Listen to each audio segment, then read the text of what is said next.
Good afternoon. My name is Rulyn Howard. I am with the City of Chicago Department of Procurement Services Certification and Compliance Unit, and I'm a Certification and Compliance Officer. Our presentation today is contract payment tracking. So we're going to begin our discussion with an agenda, and at the end of the class, if you have any questions at all, I'm available to answer them as we go along. If you could hold them to the end, but if it's important and you think it should be said right away, then I think it's okay if you go ahead and say that. The agenda is basically a beginning with a discussion of the roles and responsibility of the prime and the subcontractors for reporting the payment. The email notification process, which is very important.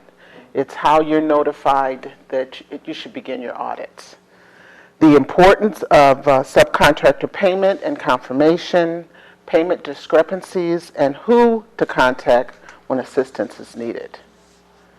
The first step is the prime contractor's login and dashboard. To access the dashboard, you go to chicago.diversitycompliance.com or chicagomwdbe.com. I'll give you that information again if you need it. This is what the dashboard would look like if you were the prime contractor. The area that we would concentrate on is the area that's highlighted. It identifies how many audits you have and what you want to focus in, and as well as how many incomplete audits you have, because I would begin with those. And after I review the incomplete audits, I would go to the audit discrepancies. You want to eliminate the discrepancies as soon as possible. At the beginning of the contract, you would say that it's not of any major concern, but as the contract's in progress, it's kind of difficult to balance the administrative piece of it and actually completing the job. So anything that's going to give you a shortcut at the end of the project, I would focus in on and try to complete right away. And the other thing that I want to make mention of as well is completion of these audits, the monthly audits, has a direct impact on any changes that you may need as far as the contract is concerned. If you have audits that are incomplete and you want to modify, you need more money for the project, then we're going to review these audits and we're going to have to directly contact you to make sure that you've completed them before we can proceed with reviewing the project for any additional funds. The next step is the compliance audit process. It begins with the first of the month. The prime is notified by email. The next step is the prime enters the payment data for subs, or a subcontractor is then notified by email. The next step is the subcontractor confirms or rejects the payment data. And the last step is the audit compliance is completed and the sub confirms the payment. There is an initial step in the project that doesn't often come in to play, and that is if there's a discrepancy. And the most often and the most frequent discrepancy that we have is if we make a payment as a prime on the 31st of the month, and I pay you $100, you're my subcontractor. Well, you're not going to get that payment on the 31st of the month, you're going to get it on the 1st. So when you see the payment, I say that I made the payment on the 31st of July, and you won't receive it till the 1st of August. And our main focus is how much did you actually receive? If there's no conflict in the dollar amount that you're actually receiving, then this isn't a discrepancy. If there is a conflict in the dollar amount that you received on the 1st of August, then you should enter it as a discrepancy and it should come up for review. The next step in the process is the prime contractor reports the payment. Yes. This lists the audit information, and for our intents and purposes here, this is August of 2015. The audit action is the prime contractor has to report 3 subcontractor payments. It lists the compliance officer and the buyer project manager. Did I do these backwards? Is this prime? Is this step 2 up there? Just changed now. Did it change? Okay. I want to go back to step 2 if you don't mind. Step 2, because this is important, it shows you your incomplete audit. So that's what you really want to focus in on. You want to focus, again, because this information is time sensitive, and if you're a large firm, then you have someone do this for you. If you're a smaller firm, then you're doing the work and you're processing the audits at the same time yourself. So you want to focus in on what's important to you, and that's the incomplete audits. Anything that's incomplete, you want to take care of right away. So this tells you the incomplete audits that you have. It also tells you which month these audits are incomplete in. It tells you who your subs are, who you've not reported, and right now we have 3 that are not reported. I'm going to skip to step 4, and it's the prime contractor submits payments individually. This is a very important page. Once you've identified the process and the steps associated with it, you can go into this page and complete the audits in a timely fashion. It asks you at the top, the subcontractor who you're actually paying, it's highlighted. Then it asks you the audit information. It asks you how much have you paid your subcontractor, the date that the payment was made, whether or not prompt payment is reported or required. If you have any additional details, in my example for additional details is if you're a prime contractor and this particular sub is used on multiple projects. If you use this sub on multiple projects, and in this information, this empty space, you can put down that you are actually paying this sub for multiple projects, and which dollar amounts are actually associated with this payment. So you've given them one check for multiple projects, but you want to identify in this space which dollar amount you're paying for this project.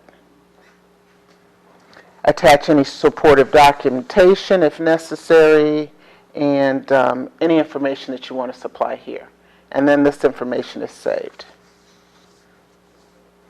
Now this next step, step 4, is if you have multiple subcontractors and you want to pay them all at the same time. So instead of going in, the previous slide was individually. This page shows you how to make payments to all of your subcontractors at the same time. So it shows you lists your subcontractors. It also lists an opportunity for where you could go in and put the dollar amount in that you paid them. The prompt payment information is also there, and to the right of that is a field where you can put the information in with any details or check numbers or anything like that you might want to add. Now once that page is confirmed, you're at step 5 and the confirmation is complete. Your incomplete audits are all completed. It also confirms that the payment was received. This slide also shows you a due date and a lock-in date. I would bring attention to this page and also the lock-in date because, again, if you're a small firm and you're doing the work at the same time, occasionally you miss the date that the payments are supposed to be made. If at any point you need to have this lock-in date changed, then you would contact a compliance officer, and what we would be able to do would be to release the date, and then you could go in and make all of your payments.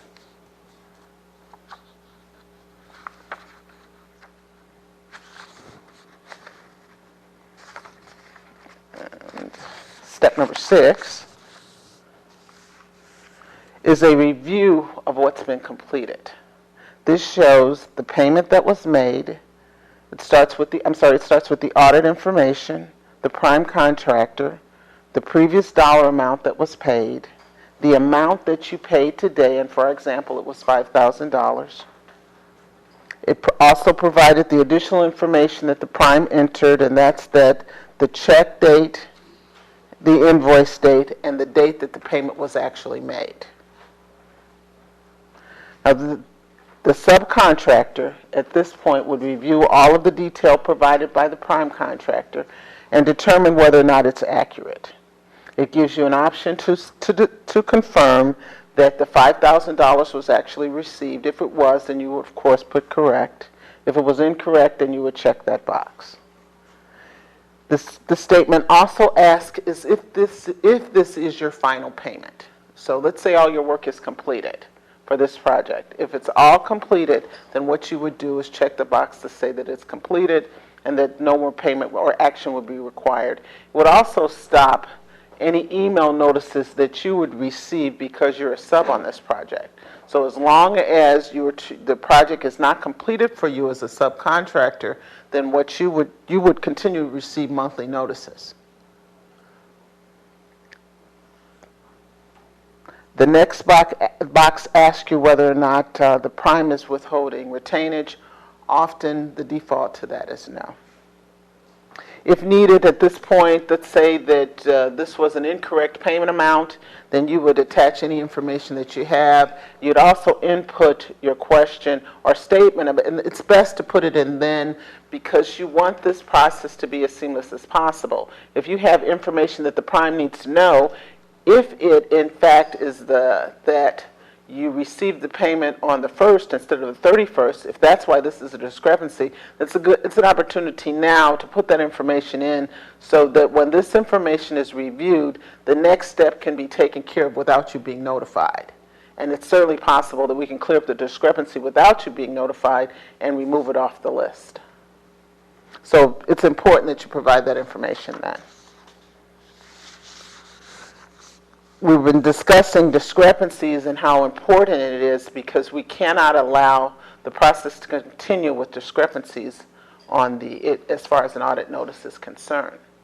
As far as subcontract payment, it's very important that the sub is paid in a timely fashion and that the payments that are reported to the subcontractor are accurate. If the prime contractor disagree on an amount paid, then the system creates a discrepancy. The system sends an email to the vendor to notify them of the issue and request that they self-resolve. And a self-resolve would be between you and the prime contractor, that you resolve this issue between yourselves. Occasionally, if you're unable to resolve the issue, then as the certification officer, then I would get involved in it to mediate between the two to determine what the issue is and to resolve it. Timing of the billing cycle and payment reporting are the two most common causes of discrepancies. And when both parties agree to a resolution, they can complete the process themselves. Or as I said, they can contact a certification and compliance officer. They can finish the discrepancy resolution by completing the necessary steps in C2.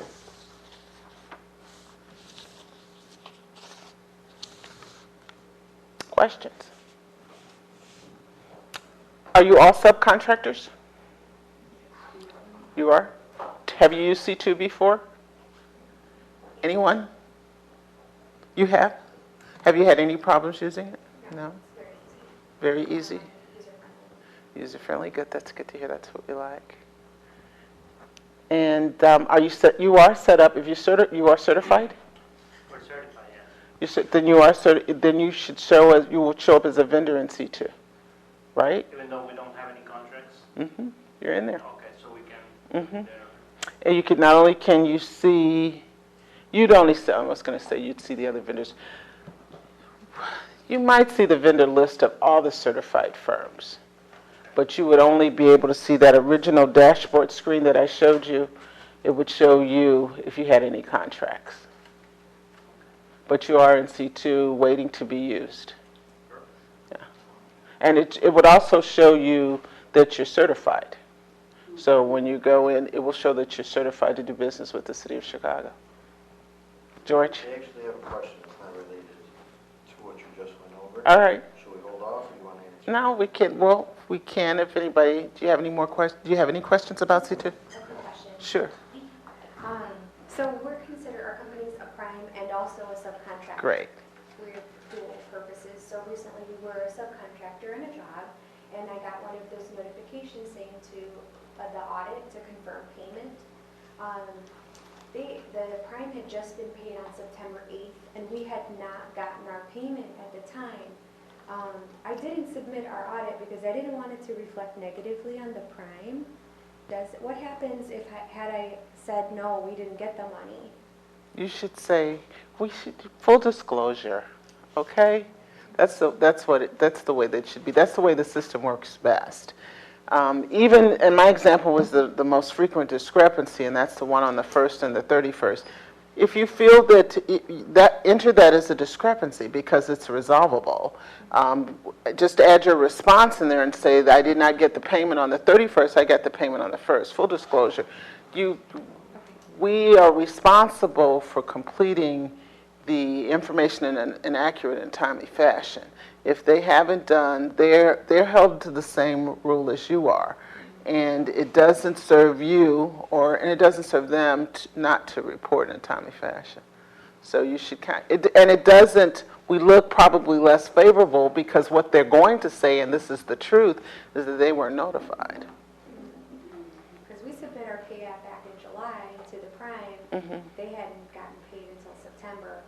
We are still waiting for our check, and I didn't know whether or not to submit the response. You're to submit the responses and no payment made. And that's not, you're not looking negatively on that. If they can do something about it, they can. If they can't, they can't. Maybe we haven't. Maybe the city of Chicago hasn't paid them. Don't ever accept the payment if you never received the money, just so you know, okay? Of course, yeah. So just respond, say, no, it's going to ask you if there's a discrepancy or not. Say, yeah, there's a discrepancy, we haven't been paid yet. Okay. What is your name again? Rulin Howard. Howard Rulin, R-U-E-L-Y-N. Rulin, okay. Oh.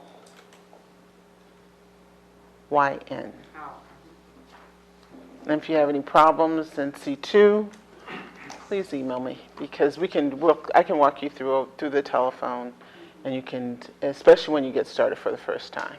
You want again, the only thing that I can say is you have none, and then you have 22. So if you can do them in a timely fashion, then I would look in there on a monthly basis, especially when you start your contract at the beginning, and you will be. I would take care of them as soon as possible. And again, something that we've just recently started to do is we are holding our release of any additional funds until those audits are completed. So you want to take care of it. You really do. Because when you need the money, especially when the project is in the mix, then you definitely you don't want anything to hold that up. So,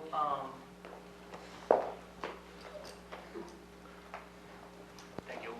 We are MBE certified, and we're looking in a contract or an RFP from a state of Illinois, and they have a certification that is similar to the MBE.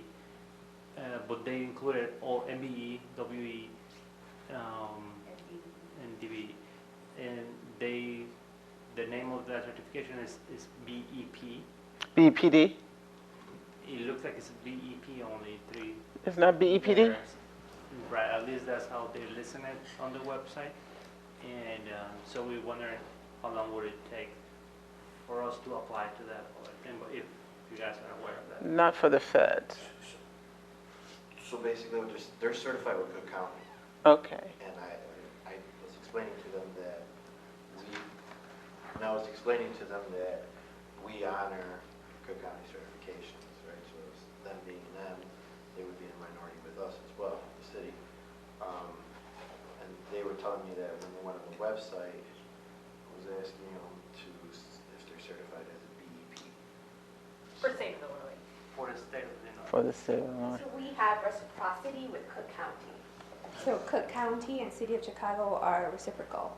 The state, that's different. So we'll have to ask them directly. Yes. Okay. Anything at all? No? That's good. Well, if you guys can fill out the evaluation forms, we really appreciate it, and thank you for being here. Sure, you have one? Sure. Sometimes on the projects we work on, there are extra work that is billed as a E&M for second. When completed payment, should we report yes or no if we're still waiting for the E&M being reviewed? But our contractor paid already the whole thing on the contract. Have you been paid at all? No, So you haven't been paid, Yes. right?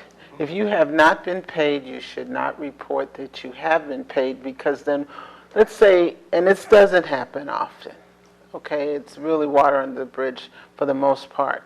But if you do have a firm that for whatever reason is not going to pay, then you've already told us that you've been paid, right? Mhm. You said you've been paid, and you haven't been. So how can we take a position, how can we side with you if now you're saying, well, I just said that? Okay. So, Does that make sense, though? yes. Does that help you with your answer and making your decision? Because that's important, too. Yes, that's, It really doesn't overall impair your ability to perform on contracts. It does, and I think that as new businesses, sometimes you feel like you have to compromise yourself to get the work, but you really don't. Our certification isn't something that ties your hands. Because you're certified, it gives you additional leverage. You're eligible to do the work even without the certification. And as I was explaining to someone in the hallway, you can do whatever they ask you to do for pay. But they will not, if it's not part of your certification, we will not grant participation credit for it. And I think that we want to say that's two things. Professionally, yes, that when we know that when these jobs begin, they have to end, and they have to end in a timely fashion. But as a certified firm, we want to grant every firm every firm eligible for certification on the project, we want to grant them credit. But we do understand that often there's work that needs to be done that doesn't fall under what you've been certified in. We understand that as well. Won't grant you credit for that, but that does not mean that you can't do the work. So that makes it even more complicated, right? yeah. That's good.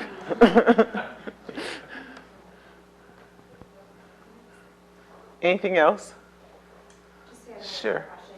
So as a prime, you send out your subcontractor payment and you find out that that subcontractor has gone out of business. Yes. What happens? Does the audit stay incomplete forever? No, you'd have to replace them. As a prime contractor, especially if that sub is on your contract, then that would be a plan change. As soon as you find out that that sub is out of business, let's say you're not getting along, okay? You're not. It's not what you signed up for. They're not doing work at the sub for whatever reason, and there are multiple reasons why that's not happening. Then as a prime contractor, you have to still get the job done. And your commitment to us is that you committed to use this subcontractor. If it's not working out, tell us as soon as possible that the sub is not working out, and then you would replace them with another sub. But you have to, it has to be written and clarifiable. And often it is, because the times that I've seen it, most of the time, and there's occasion when it is, and then I said occasion, but most of the time it's mutual. It is. We can't do, for whatever reason, we can't do what we agreed to do, and we want out. Because you're not going to go out of business because you agreed to this commitment and you can't keep it. That doesn't make any sense either. But so as soon as you find out, especially as a prime, it's not working out, or especially if the sub's gone out of business, you must replace them immediately, because we're going to grant you credit based on what you committed to originally.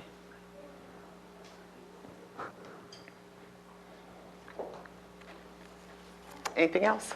Thank you very much. Again, my phone number is 312-744-1934. If you have any questions, my email address is on my message. You email me or leave me a message. 744-1934.